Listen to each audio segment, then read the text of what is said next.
पूर्वी चंपारण जिले में बाइक चोरी की बढ़ती घटनाओं पर लगाम लगाने के लिए मोतिहारी पुलिस ने बड़ी कार्रवाई की है। पकड़ी दयाल एसडीपीओ के नेतृत्व में विशेष अभियान के तहत पुलिस ने बाइक चोर गिरोह के 2 साथी सदस्यों के साथ 12 चोरी की मोटरसाइकिल बरामद की है।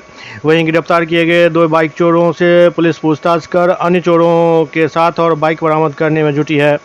वहीं गिरफ्तार बाइक चोर ने पूछताछ में स्वीकार किया कि बाइक चोरी कर नेपाल में बेचने का काम करता है। गिरोह के अन्य सदस्य भी इस अवैध धंधे में शामिल हैं, जिनकी गिरफ्तारी के लिए पुलिस छापेमारी कर रही है।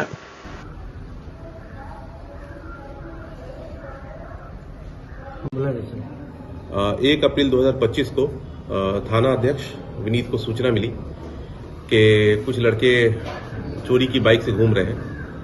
थाना अध्यक्ष अपनी team additional SHO Sanjay, Ajay और एसआई अखिलेश के साथ मौके पर पहुंचे और उन्होंने चोरी की बाइक के साथ इन 2 लड़कों को गिरफ्तार किया।